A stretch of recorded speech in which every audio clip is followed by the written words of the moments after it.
Jeff, you've also done work with the professionals too. How has that impacted your work with the design of the KATO collar and implementing these things? So please go right ahead. I took a long time on that one, but go ahead. I'm going to give you the rest of the segment to kind of set things up here. But talk about the Uh, professionals. no worries. I was the head athletic trainer for the Philadelphia Stars in the United States Football League. And then last year, the UFL and the XFL combined. I became the head athletic trainer for the Michigan Panthers. This year, I'll be an assistant athletic trainer for the Michigan Panthers, the United Football League. But it's going to that level and working with the athletes. People always ask me that, what's it like going to the UFL? I come back and I work with some college athletes around in the area and also some high school athletes providing coverage. And their injuries are the same. No matter what level they occur at, injuries are the same. And you learn with the different populations, people in life, how to speak to them about their injuries, talk to them. But, I have I've been a certified athletic trainer now for 40, since 1985. So it's been about 40 years now. And I love dealing with that population. And one of the greatest rewards is helping people stay on the field or get back to the field after injury. And that's basically how I came up with the idea for KATO Collar. Is I had an athlete in 1998 at UW Oshkosh. Every time his head went left, back at an angle like this, he would get, quote unquote, a burner stinger down his left arm. We did all the stuff the literature said for a year. This happened in 97. Didn't play his last game as a junior in 97. We did all the tests, couldn't find anything at that time, MRIs, scans that would keep him from playing football. So we did all the rehab, everything. I put him into a collar, one of, quote, the best collars out there at the time. And he came back out his senior year, second day of contact practice, took on a block. He played linebacker, about 6'3", 250, 260, perfect condition. Neck was a V, had worked all year. We'd done all the rehab, all the strength. He took on a hit. His head went left. And I watched it at least 24 times on film. It looked like somebody shot him. He went down. We walk off the field. He says, I can't play football like this. Been playing since he's in the third grade. Had a conversation with my Lord that night. Lord, my job's to help him keep playing. How do I keep him playing? It was like the Lord asked me, said, well, what do you need to do? Well, the only way to do it is stop it. Because we did everything else. And the idea came to my head.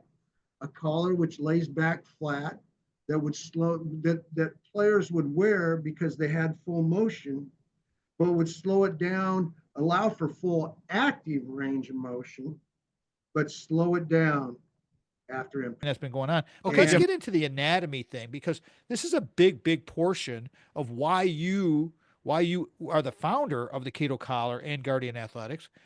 So let's start from square one. What is the misconceptions that people have out there about concussions?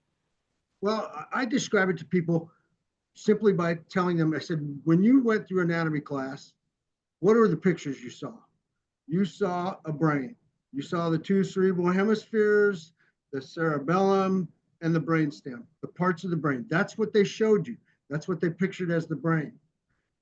In reality, there are also 3 membranes that go around the brain, which house things. The outside membrane is called the dura mater. The dura mater is right next to the inferior surface of your skull. So when people start talking about the brain, they talk about, we've been educated, the brain bounces, it floats, it sloshes. Some people even now say, well, the brain moves in a wave. Other people say the brain's trying to catch up to the skull. The brain is completely separate from your head. God designed our brains with a skull around it, so there would never be a direct contact to the brain. Okay, and they describe contacts that cause concussion as direct contact, direct impacts, and indirect impacts. Indirect impacts are blows to the body, which cause the head to move violently, whiplash. Direct contacts are direct contact, helmet to helmet contacts, helmet to body contact, helmet to the turf contact. But no, the percentages of the indirect versus the direct, because people are thinking concussions are always like a collision. Do you have any, like a rough estimate of what that would be? How many I indirect do, versus I do not, and I've never seen anything on it, and I've tried to find it. You know what I'm saying? There's very little out there about what's going on. got it? So You're the anyway, guy who would know. That's what I'm saying. You're the guy that would know. And if and you're that's saying I don't know, kind of how I got my idea for KATO Collar. Also, I had the design of a designer for brachial plexus, how I figured out that it would also work for concussion, and it is. And so you watch how they test it, and that head rocks back and forth with the pneumatic devices, and that type of thing. But when you hit helmet to helmet, the design of a helmet is to absorb force and decelerate that movement, bringing the head helmet to zero velocity, which it does, and it does well. The kicker is we have been led to believe that the brain comes to zero velocity at the same time. We've been led to believe that that brain bounces into that skull. Well, the front side of the brain with the dura mater, which contains all the cerebral spinal fluid and the ventricles that flow through it, the fluid flows through, is part of the design to absorb forces. So that brain was already in contact. It can't bounce off. The backside compresses. All the experts describe our brain as being constituted like jello. Okay? So if you picture jello with fluid running through it and spaces in there, it's allowed to move. That's how God designed our brain to absorb force. The only force that's elicited is the force that's elicited to the parts of the brain that I described to you. So the brain is designed to absorb its own kinetic energy of motion. That's what causes the forces, its own kinetic energy of motion. So now you get this compression. People talk about the brain bouncing. The brain doesn't change directions till the head does. So now the head pushes it in the opposite direction. And it's pushing on this side, which they call the coup side. And now it's pushing the coup side back toward the contra coup side. That head whips. Now, when that head whips, this side's separated. This side's not caught up to it. It's because it was separated, and it's 3.3 pounds being pushed by 12 to 13 pounds. So the momentum of the head is greater than the momentum of the brain. It has to push the brain. So when it whips, it stops and comes back and strikes the brain and starts pushing it the other direction. That continues to happen until the head stops. anatomy thing, you had a really cool story about NASCAR. So go ahead and share that story. You got plenty of time here. Go ahead, bro. No problem. It's interesting because I believe NASCAR's proved that minimizing movement of the head helps prevent brain injury and neck injury. They've eliminated catastrophic head and neck injuries with the Hans device, strapping them into the chair in a cage, because they're absorbing with the crash theory, absorb crumble zone, absorbing the force. That's what helmets do. Helmets were devices is based on that crumple zone theory to absorb the force. Now, you've got 6, 8 feet to absorb force in a car. You're in a cage, your head's strapped in. That's a sport where they can participate and limit movement of the head. You got people talking in your ears on a radio, their head only moves so much up and down, side to side. Can't do that in most sports. So you've got to allow for full active range of motion because it protects from injury in all other areas. So the helmets are trying to do that, absorb force and bring the head to zero velocity. I describe what we do as KATO Collar of we're the airbag. You know what I'm saying? We're slowing it down on the backside. The airbag slows your head movement down, moving forward in a car accident. We slow the head down on the backside to reduce the force to the brain when it whips, which is created by its own kinetic energy of motion. The first direct hit to the brain was when it comes back and hits the inferior surface. Well, you can't limit head movement in sport. You can't make it so they can't move their head. They can't protect the rest of the body. Plus, you're setting them up for a catastrophic neck injury on contact. So we allow for that movement, prevent it from going to the end to prevent head and neck injury. Therefore, we're protected on the backside. Helmets are only in contact for 15 milliseconds. That's when they work. That's when they protect the head and the brain. After that, they provide no protection. And what I'm trying to do with KATO Collar is slow down the head after direct and indirect impacts to prevent all the forces that continue to work on the brain after that. If we slow it down on the backside, we bring the head to a stop sooner. That's the next best thing to eliminating the head from movement, because your head, in my opinion, has to move or your brain reacts to whatever movement your head does to get injured. So on contact, it's deceleration. Then it accelerates going back. The brain gets accelerated. Now we have to decelerate it on the backside also to prevent injury.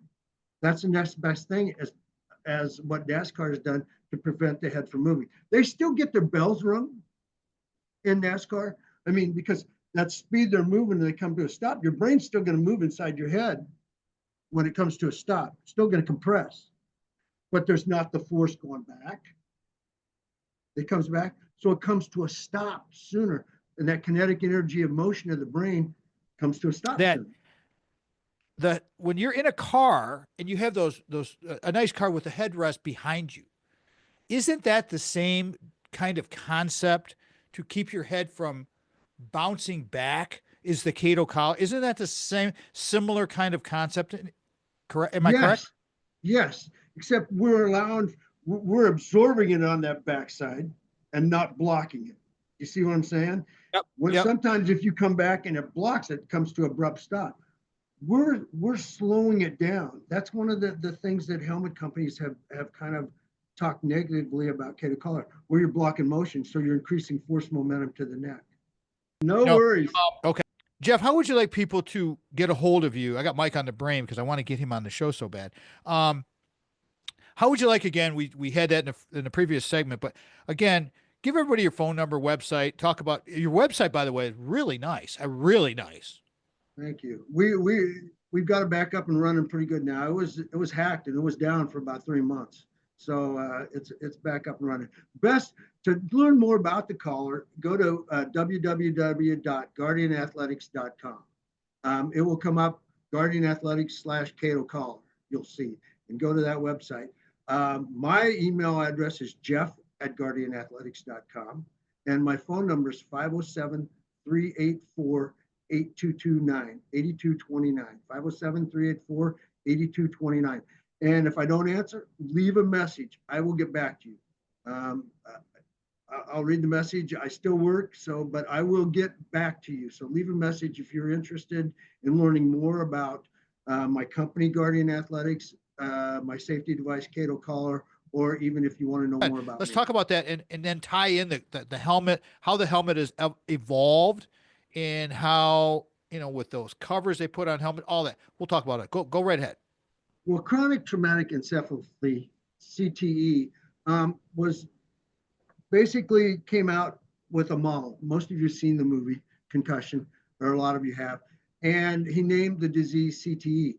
And from what I heard from other people, CTE has been around for a long time. It's what probably is what caused injuries in boxers. Subconcussive blows, repeated subconcussive blows is what is the cause, not necessarily even concussions. We know when somebody gets a concussion. The brain's going to move with subconcussive blows also. So from what I hear, there are several different, I don't know if you want to call it levels of CTE, but it's about the tau protein in the brain, in the nerve fibers.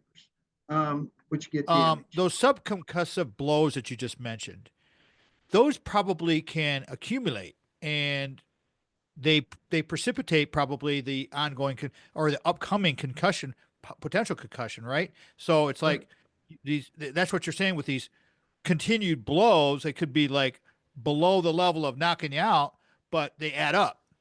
Right, right. And I've heard people say that, there are military people that have been diagnosed with CT. It's just not football that has CT. And I believe that, we used to call it in boxing punch drunk syndrome. I also believe that we have an increase in early Alzheimer's in our society by what I read. And so it's, a lot of emphasis has been put on football causing this, and I'm not saying that it doesn't. I mean, there's research and evidence that shows that, but we also have early Alzheimer's in other populations besides just football, and so I think that needs to be investigated. Are there other things that are helping cause this, or that are You causing know how this? Let me parents ask have become a little leery of letting their kids participate in football. But what you're describing is if you were to go play lacrosse or you're going to play soccer or you're going to concussion potentials are in all sports. And so it's there, right? So Oh, I don't know if I would think that if you're worried about your kid playing junior Pop Warner football or something like that, that maybe you want to have a KATO collar on their shoulder pads for them to protect them as young people, right? I'm just yeah, guessing. yes. I mean, I would love, yes, I would love to have helmets do what they do, and they do it very, very, very well. Um, and they protect the head, they protect the skull, they protect skull fracture, catastrophic brain injury, but they can only operate for 15 milliseconds. So we've got to work on the brain after that. I would love to be able to put KATO collar on youth, but we can't make a collar small enough to fit in Oh, their shoulder pads with the size of helmets. I still believe that the helmets in youth are too heavy. They're too big.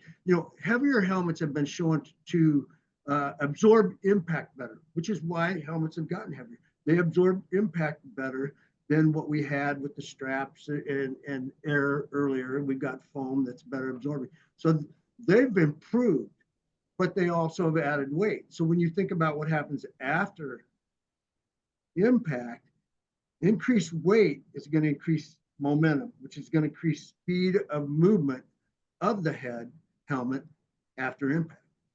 And so that's why it's so important that we come up with a safety system that includes helmets, shoulder pads, and a mechanism that slows down the head and helmet after impact, which that's what I designed KATO collar to do, even for brachial plexus, to slow the head down, not block it, but to slow it down. Because if you block it, it comes to an abrupt stop.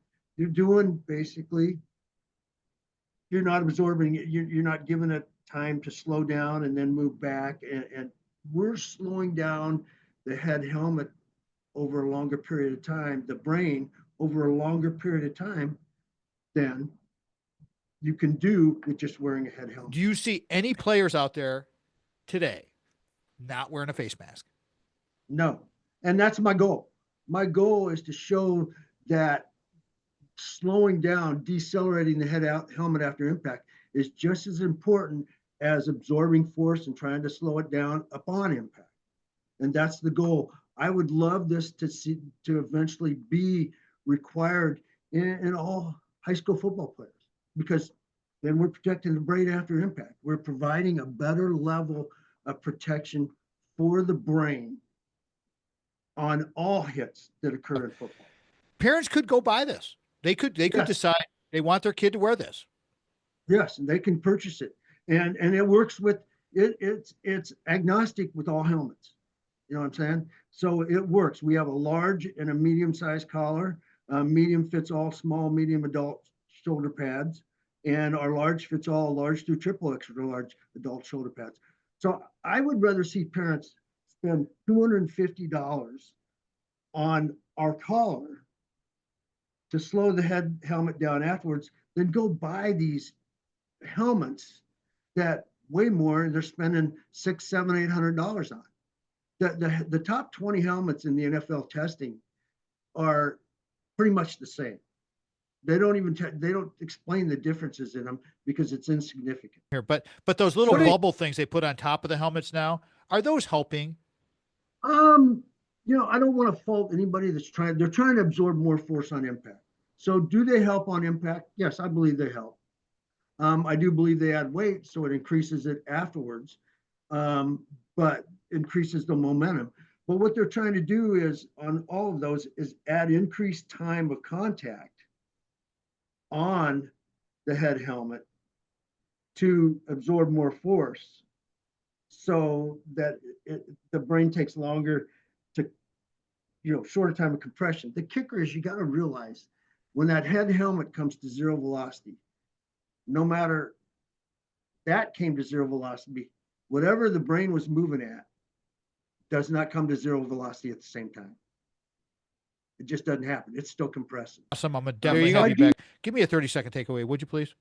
The 30-second takeaway from me on KATO Collar is that people need to realize that the brain continues to have forces on it after impact. And we have to start going beyond the helmet to protect the brain. Perfect. Jeff Chambers, crushed. I mean, the KATO Collar and what we were just talking about post-show, everybody, helping young people, I've always been an advocate, as Jeff said during the show too, working with young people keeps us young.